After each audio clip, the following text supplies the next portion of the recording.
It's the sounds and sights of a city that's on a war footing. We have food, we have medicines, we have all kinds of different things, and we sort them into categories here. At Lviv's historic art palace, now a massive aid hub, hundreds of volunteers use every inch of this 32,000 square foot structure to store critical supplies that fleeing refugees and military personnel might need in the days ahead. We are all united, and now everyone is helping, and we're doing everything we can. In one corner, food. In another, clothes, sleeping bags and blankets. Here, medical supplies and toiletry.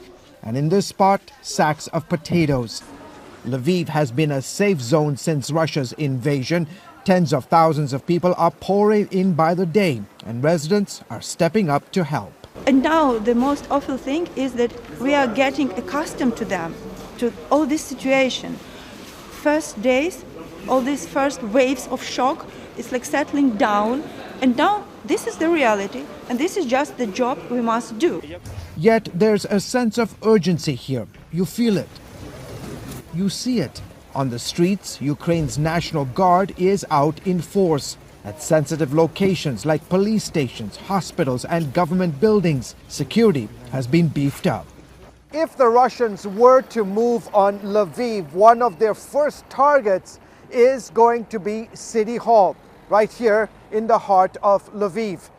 And so already authorities have put up the sandbags and erected these concrete barriers just in case. CBN News filmed as military instructors were teaching civilians how to handle weapons and man checkpoints. Ruslan Shenitsky is playing his part as well, cutting large pieces of metal. The goal is to erect these steel barriers to stop Russian tanks from advancing on the city. These are the prepared Molotov cocktails, and they are actually ready for use. And these bottles, they are prepared to be transported because they are covered. Here. They have a seal on them. Yeah.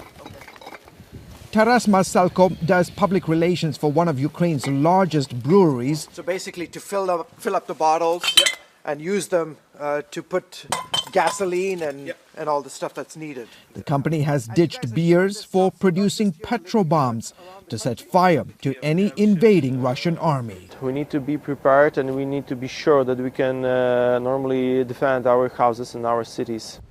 Back at the Art Palace, volunteers work around the clock. This is the largest humanitarian center with 8 others scattered around the city. People are really exhausted. They're coming and they're saying, okay, I can stay for like 5 hours, but they're working for 12 hours. George Thomas, CBN News, Lviv, Ukraine.